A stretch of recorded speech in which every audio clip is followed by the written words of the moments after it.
Thank you very much for watching and welcome back to the marketplace. Now, the Bank of Ghana says its decision to release some significant amount of dollars onto the market will be based on real demand. Governor of the Central Bank, Dr. Abdul Nashiru Isahaku, disclosed this to journalists yesterday after the Monetary Policy Committee met to review the health of the economy and also reduce the policy rate to 25.5%. There's more in this report. Responding to questions about the local currency's performance, the governor challenged claims that the cedi's depreciation is currently alarming. Its evidence is actually stabilized, and when we compare to last year and the previous election years, it's for a reason. That you don't always have the same situation. That stabilizing means there is improved performance of the currency, given what we expected, in an election year. And when I say we here, I'm talking general citizenship of this country. And what we are seeing is a remarkable, performance of the currency compared to last year, where it was about 15.something% depreciation. He added that the central bank has enough dollars to stabilize the cedi. What we are seeing now is purely speculative, because we have the stock of forex. In tree, we say it's kind of taho.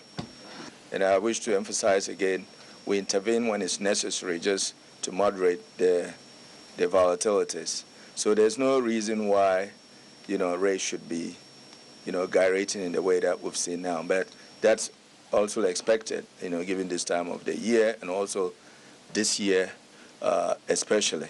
Dr. Abdul Nasiru Isahaku also supported the finance minister's argument that the issuance of dollar bonds to local investors will not affect the cedi's performance. He also assured there's adequate reserves to support the country's imports. Yes, the reserve is much higher than we posted out there. There was $500 million that came in that we didn't add on to what we posted because we didn't have the figure at the time. And now the gross foreign assets that it's out there, it's about 3.1 months of import cover. Now, if we were to add the $500 million, it's about $6.4 billion, which brings it to about 4 months of import cover. So we are at about 4 months of import cover, given the latest figures that we have compiled. Yeah. On the end-of-year inflation target of about 13%, the governor noted that the central bank is optimistic of meeting the targets and believes the local currency will eventually be stabilized. That was a Business Desk report. Now, let's get on the phone lines and get some reactions from the Chamber of Commerce on yesterday's announcement of the new policy rate of 25.5%. And joining me on the phone lines is the CEO of the Ghana Chamber of Commerce and Industries, Mark Bedu. Good afternoon, sir. Welcome to Marketplace.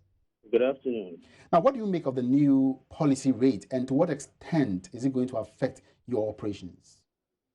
Thank you very much. Actually, as a chamber, we were expecting a much deeper cut, a much reduction in the policy rate. For us, even though we welcome the 0.500 basis point reduction, we were expecting that it would go down at least by 200 basis points. Because of the stability that we are enjoying, if inflation had gone down, the cedi is now stabilized. We were expecting that the central bank will do us a favor, all of us a favor, by reducing the policy rate further downwards, and for the banks to also follow suit and reduce their lending rate. As it stands now at 25.5, it's still among the highest in the world, and I think we need to do well by reducing it as well. Is it not going to have any significant impact on the cost of your operations? For now, I think we need to wait and see and look at how the banks will react to it. Usually, the banks are very slow in reacting to a reduction in policy rate. And looking at the magnitude, 0.5, we are just sitting down quietly and patiently waiting for how the banks will react.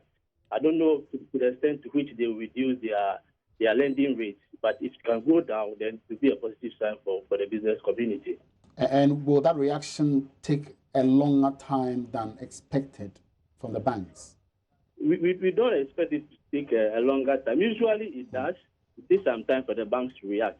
But now we are urging the banks that once the policy rate has gone down by that margin, at least we should also see some reduction in their lending rates. Of course, we all want to boost the private sector, the business activities, for us to also be able to borrow at a very affordable rate, for us to expand our businesses and to produce.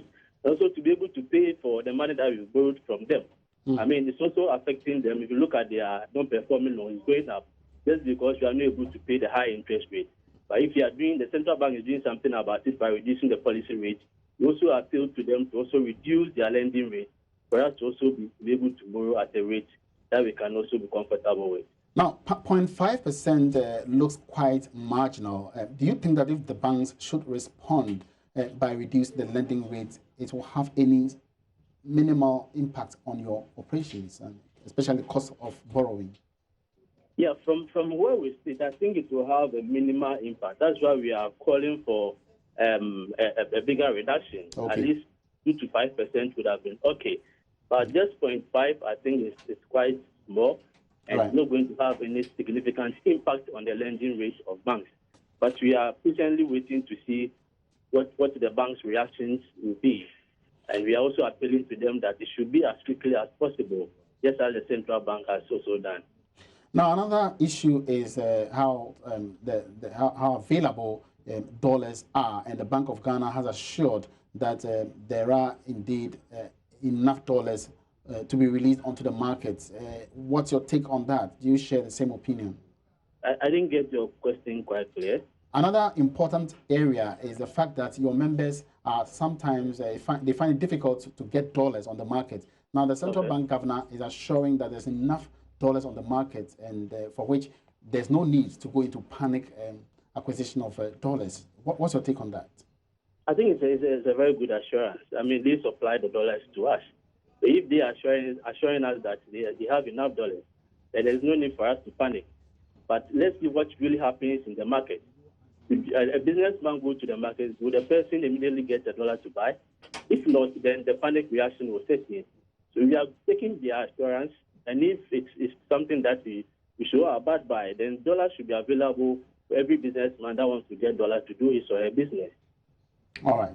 Thank you very much, Mr. Mark Bedu. Mr. Mark Bedu is the CEO of the Ghana Chamber of Commerce and Industries. He's been speaking to us on the new policy rates as introduced by the Monetary Policy Committee of the Central Bank yesterday. Now, moving on, the integrated gas project at the offshore Cape 3 Point is to receive 2 gas compressors by next year from multinational electronics and energy company Siemens. This is towards commencement of oil and gas production at the project site in Takoradi. The project, also referred to as the ENI Sankofa project, involves a combined development of the Sankofa and Jinyame fields, among others, to produce about 180 million standard cubic feet of gas from August next year. Edmond Champong is the country manager of Siemens. We are currently providing the compression train for the ENI OCTP at Sansuli. This is for the ORF. So these 2 compression trains will come in country, and we will implement the installation and the commissioning of those 2 compressors.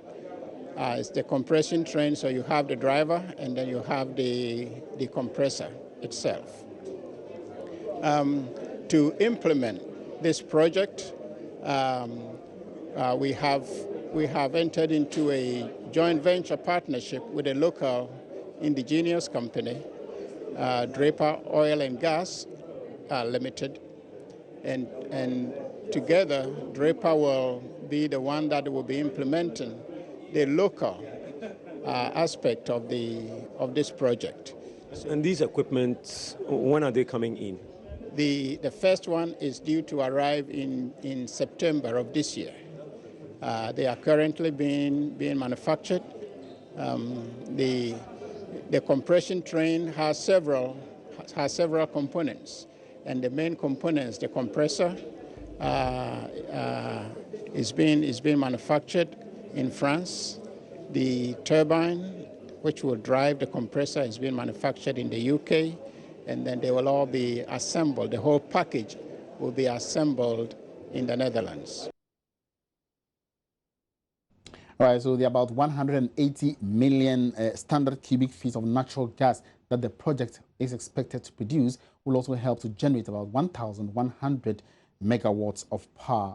It's on the marketplace, and members of the Concerned Teachers Association of Ghana have given the government up to the end of this month to pay salary arrears owed them or risk losing their votes. At a press conference held in Wa in the Upper West region, the regional chairman of the association, Al-Hassan Abdallah Salifu, noted that government for the past 3 years has failed to fulfill part of the obligations, forcing its members to vent their frustration on the leadership. According to the Concerned Teachers Association of Ghana, some teachers in the country for the past 4 years or more have been demanding all manner of salary arrears from the government. These arrears came as a result of government's policy to pay newly recruited teachers only 3 months of their salaries, irrespective of how many years or months they will have worked as teachers. This, according to the government, is to enable the Controller and Accountant General to eliminate payroll fraud. This, the Concerned Teachers Association of Ghana said they have fought against in view of the dire consequences it will have on the poor teacher. Al-Hassan Abdallah Salifu is the Upper West chairman of the Concerned Teachers Association of Ghana. It has been 3 months now since the last tranche of arrears were paid. In fact, Upper West, only 16 teachers received their arrears, which was very, very unfortunate. This has left the affected teachers in limbo as to whether the Controller and Accountant General to eliminate government will honor its promise of clearing the backlog of arrears or not. Affected members are frustrated and hence keep venting their frustration on executives. Some have even gone to the extent of accusing us of being in bed with government to deny them their due. Yeah. Yes. The association noted that this is the marketplace. Let's take a breather here. We'll be back with more.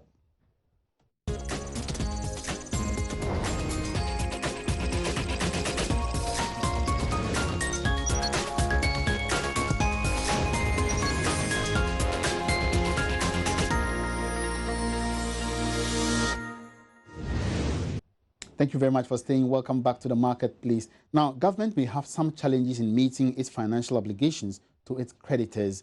This follows the freezing of some critical accounts of state, including the consolidated accounts and single treasury accounts. The action was influenced by a commercial court ruling giving NDK Financial Services the legal backing to freeze these accounts. Government's move to stop the NDK from going ahead with the action in court today was thrown out. Now, my colleague, George Yafe, was in court today. He's joined me right here in the studio to give us more on this particular development. George, good afternoon. Yeah, good afternoon, Yafe. Now, could you quickly give us a background to this case? Well, basically, there was this company, a Haman Enterprise, that they secured a contract somewhere around 2005 to embark on this rural electrification project. But basically, under the arrangement, government was supposed to have a separate account where NDK and then this enterprise will be joint signatories to this account. So basically, when the money is paid, because most of the time, these contracts are supposed to pre-finance them. So this company went to actually NDK to secure the funds to pre-finance this project. Now, under the arrangement, government was supposed to have an account where these two firms can have access to and make the necessary drawings. But it looks like government went against that arrangement and was paying the money directly to this enterprise.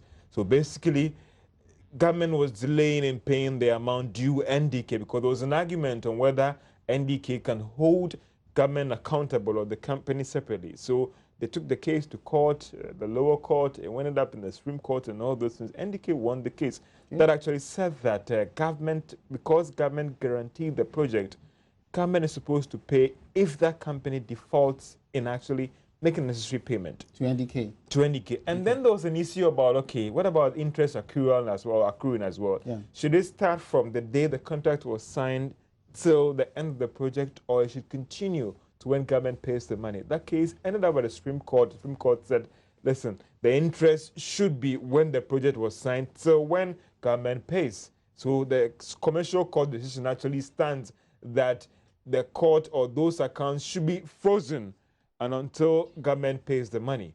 So we understand that on those accounts, you're looking at the consolidated account, we're looking at the single treasury account, you're looking also at the accounts of the Ministry of Energy, you're looking also at the account of the Attorney General's Department as well. And this then is really having serious impact on government operations as well. All right, so what other issues came up in court? So basically the case was called this morning in court at the Court of Appeal. We didn't see the representative of the Attorney General there, so the judge presiding on that case threw out the application by government that is trying to stop NDK from going ahead to enforce that earlier ruling by the Commercial Court, because we understand that by the 30th of November, they're going to the High Court to actually compel the Bank of Ghana to bring the account statements of all these accounts, to know the amount of money in them, and then they can make the necessary drawings from these accounts. We understand that the amount is now hitting almost 300 million Ghana cedis, and every month the interest being paid on it's about 8 million Ghana cedis. All right, now, to what extent has this or would this affect government? Okay, let me just quote one government official that I called before we came on air. It's like, George, it is true, these essential accounts have been frozen, including my ministry's account. As we speak right now, I'm supposed to use the official vehicle for my rounds. I can't do that because there is no money for fuel to actually fuel that car. That's serious. So it's unfortunate. even in the machinery of government, it looks like things might be affected. And also, what about the creditors? There are people who bought government bonds, several banks that certain payments are supposed to be made.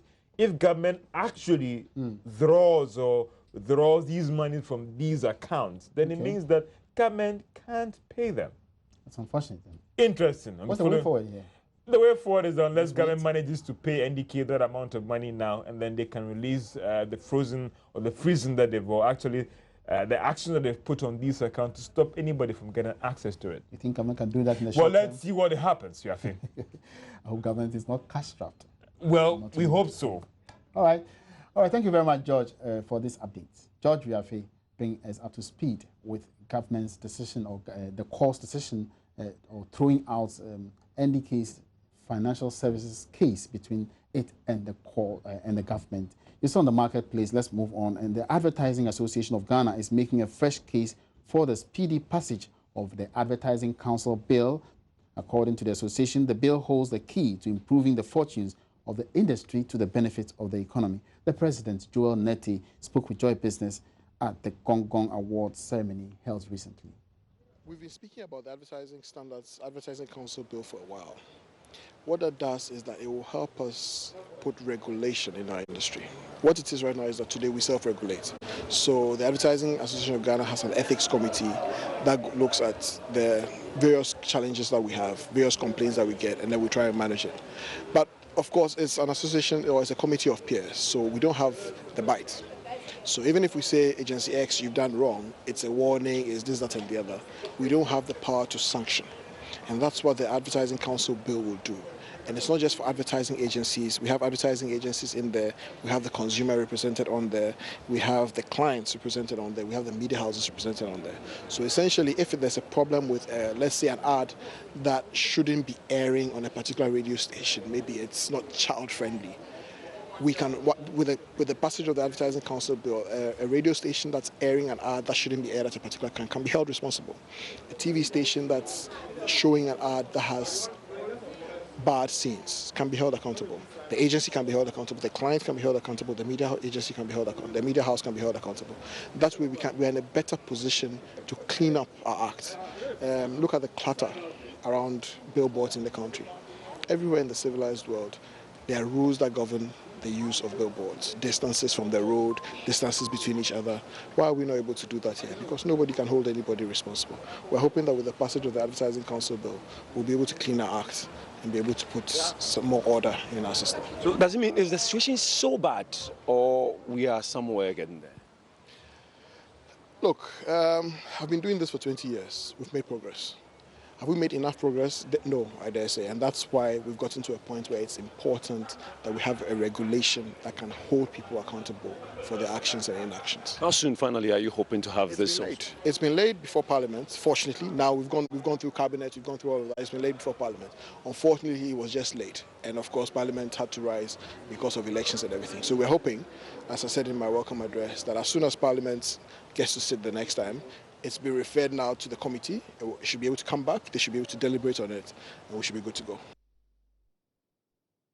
And finally, government is ready I beg your pardon, government is promising ready employment avenues for the youth as it promises to create over 3,000 jobs beginning next year. Deputy Minister for Communication, Ato Sapon, says Ghanaians, especially the youth seeking employment in health, education, information, communication technology, and public works will be provided with ready employment opportunities on the job market. Speaking at a job summit in Kumasi as part of the 5-day campaign tour of the Chief of Staff, Mr. Sapon asked the youth to take up careers in the sectors earmarked to receive boosts to position them for opportunities. When the schools are done, when the hospitals are done, opportunities still exist for you. Where are those opportunities? Opportunities will be for teachers. So anybody who is a teacher here has a job waiting. Anybody who is a nurse here has a job waiting. Anybody practicing to be a doctor has a job waiting. Anybody practicing to be a healthcare assistant has a job waiting. Anybody wanting to be an accountant, there's a job waiting for you. Anybody wanting to be an administrator, there's a job waiting for you. In this category alone, between 400,000 and 600,000 will be created. So therefore, if you are taking career counseling, if you are deciding on which area you must go in, you must go into any of these areas because it gives you automatic job after school. The National Democratic Congress proud itself for having created 800,000 jobs in the first tenure of President John Mahama through the provision of infrastructure and creation of enabling business environment for private entities. Mr. Sapon reviews government will pay more attention to the revival of state-owned enterprises and also support young entrepreneurs in startup businesses. 150, and that is one institution, State Transport Corporation. There are a lot more institutions like that. My count gives me not less than 20. If each one is 250 times 20, reviving state-owned enterprises alone gives us what? 5,000 people. And that is how His Excellency intends to create 3 million jobs over the next 4 years. When you add the 3 million jobs to the 600, between 600 and 800 we had already created, His Excellency in his administration alone will be creating something close to 4 million jobs, the highest number of jobs ever created in an 8-year administration. But for you to take advantage of the jobs, it's not for government to do. It's for you yourself to take advantage of it. Chief of Staff Julius Debra is challenging the youth to take advantage of government policies on job creation to venture into entrepreneurship. And on that note, we draw the curtain down on this afternoon's edition of The Marketplace. Thank you very much for joining me, and do join me again same time tomorrow for other stories. My name is Emmanuel Abuaji. Keep watching and good afternoon.